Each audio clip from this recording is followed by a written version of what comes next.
Hey everyone, Julian here. Today I'm going to show you how to make Gen Z trance like DJ Heartstring. These guys have evolved trance and brought it into the current generation. To go along in this video, you can get the full project file, samples, MIDI, presets, everything from this video is available at the top of the description on my website. Definitely go grab that. It's a really affordable but high quality template, the best on the market for this style. If you grab this, I promise it'll be like night and day. You will make better tracks today. I swear to you. This really helps. I put a lot of time into studying these tracks so that you guys can all benefit from it and we can all make the best tracks of our lives. Thank you so much for the support, everybody, and let's dive in. Alright, so we're at 152 BPM, you know, a little bit faster, but it's got a really good groove for this stuff. And we start here with the 909. So we have this fat, punchy 909 kick here. You can see there's a little bit to it that we're doing though. So obviously it's a pretty simple dry 909. First thing though is I tuned it. Right, I got it so it fits with the bass. It's not going to be any weird dissonance there. There's also a little bit of a pitch envelope. Now you can see I'm only using 8 semitones. This is a great tip for kicks because a lot of times people try to do different stuff like, you know, drum bus or compression or something like that to try to bring out the attack of the kick. But what if you could just go into the kick and add more attack? And so that's what the pitch envelope does, right? And it's kind of like synthesis, like when you're making a sound and you want it to be really punchy or you want it to feel like a drum, usually inside of a synthesizer, you would add like a pitch envelope just like this where it's really fast and it's just that same concept but with the kick. So what we're doing here, I'll show you, this is the original kick, then with the pitch envelope. So you see what I mean? It really gives you that punch and it helps it sit on top of the mix. Right, so that's great, and you don't have to use that much because as you turn it up, you kind of lose the punch, right? But if you keep it down like lower than 10 semitones, even sometimes just like 3 is good. It'll do it. We're also cutting the sub out of this kick at 48 hertz, and we're giving it a little mid-range boost. Then we got the bass line.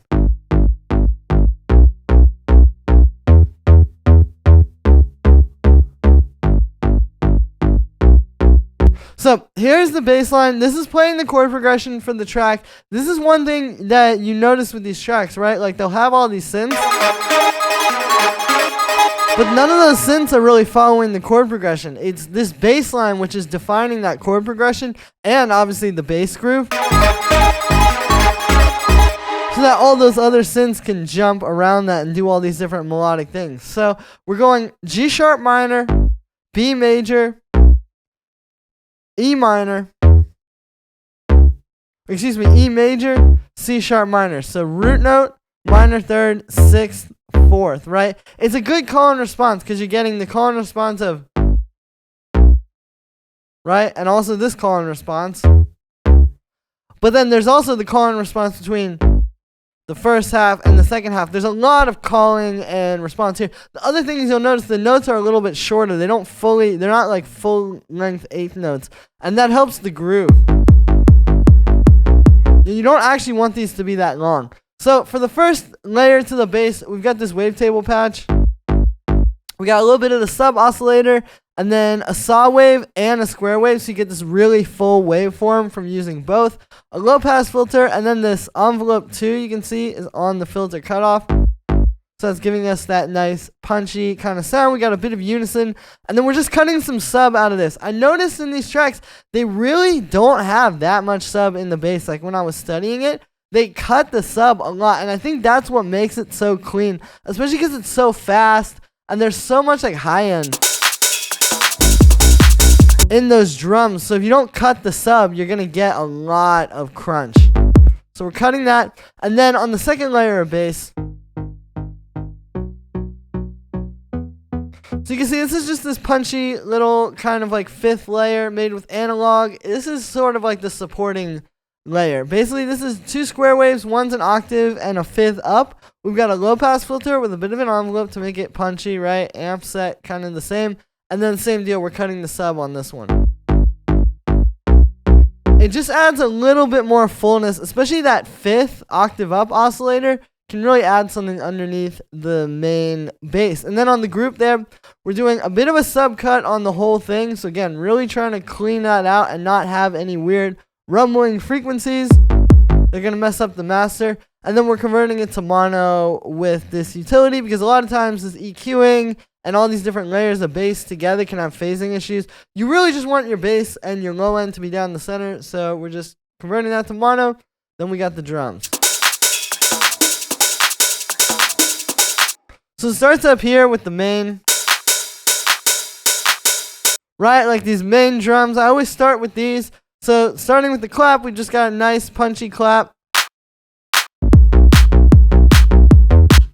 Grooves really well with that shorter kick and bass. And then with the hi-hat, same deal. It's like a little bit shorter, more tight and punchy. So the way we're doing this is it's a 909 hi-hat. As you can see, I made it a little bit shorter so it's punchier. Also pitched it down.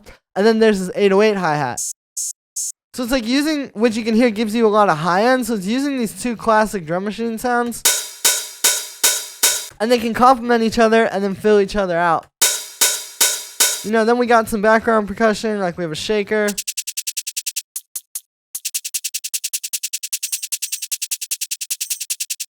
little bit of groove with that hi-hat and the tambourine. We have some percussion as well. So I've got like these three working off of each other.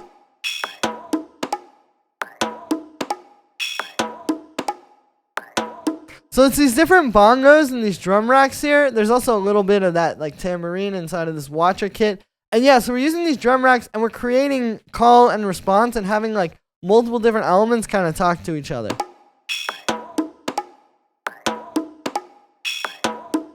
And that creates a really nice repetitive groove underneath. See, if we get rid of that, it's a little bit flat. Right? So we've got that. That's all the drums. In the group of that, we just have a high pass filter.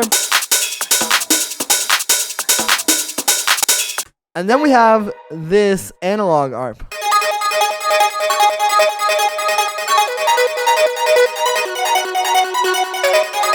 Okay, so what we're doing here is, this might look complicated, but it's actually pretty simple. So once again, if you look at the bass line here, you can see we're in the key of G sharp minor.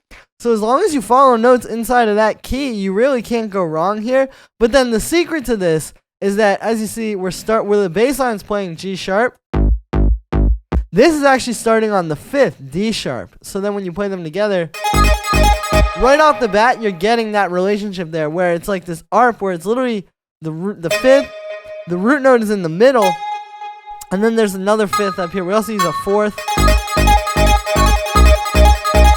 So it's like that way that's relating against the bass line already is kind of like setting this up musically. Then the second half.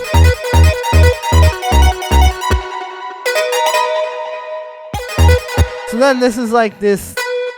This would be the minor or the major third, minor third in this key, but it's a major chord, right? Then we go down to this F sharp, which also that's helping resolve it back, because that obviously is the minor 7th, which this G sharp being the root note. If you play that at that last bar, it helps walk it back to that root note. So you see, it's kind of like tricks just using notes in this scale to create this nice arp that's not exactly following the chord progression, that's going to complement it really well. Now, for the actual sound here, it's made with analog. We've got 2 saw waves, an octave apart. We've got this one, and then you can see that one set just the same. We got a low pass filter with a pretty heavy and sharp envelope. So that's a lot of the punch, right, with this synth. We've also got the amp envelope like that. Then we get some vibrato, some unison, and I've also got the glide on.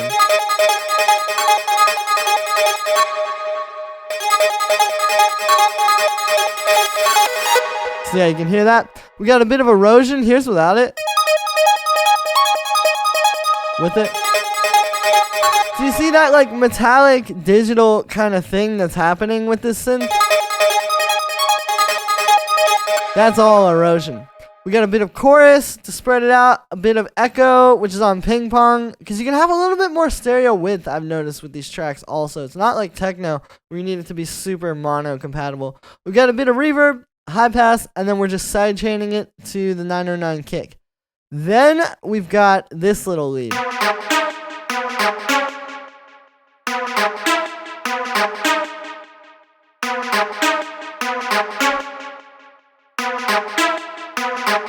So this lead is actually very simple. What we're doing here is we're sticking around the main two voices of this, right? We're in the key of G sharp minor, so we're using a root note and our minor third. So if this is like a G sharp minor chord, that will literally just be the first two notes. And what you do is you get that going as like a down, down, down, down, like constant. You know, in the same place, like here, and then on the 4. And just repeat that. And then we're just changing the top notes.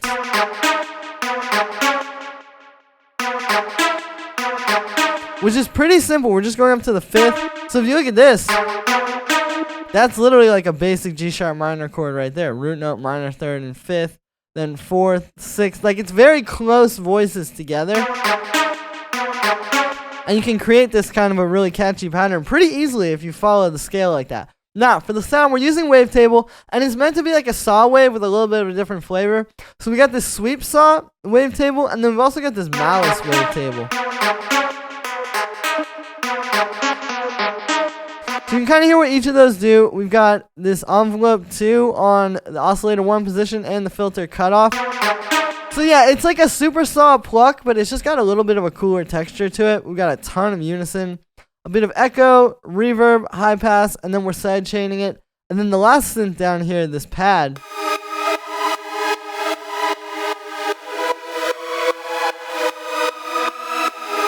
So what we're doing here is we're doing this chord where it's actually kind of like with that arp where you see it technically is this G sharp on the first thing. Again, that's the key we're in. But we're using the 5th and the root note. And then here it just goes up 1 to the 6th. That's the minor third. Right, so this is again that same concept, and then we have this melody up here.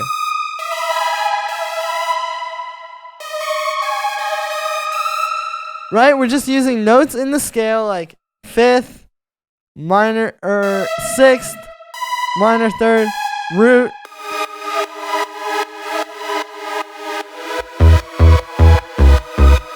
And it's just creating this beautiful melodic part in key that's kind of like a melody, but it's also some chords on top of the main chord progression.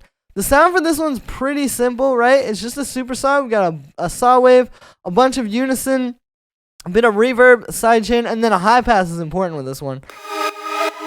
Because this will definitely clash with your bass if you don't do that. And then when you put it in the whole mix,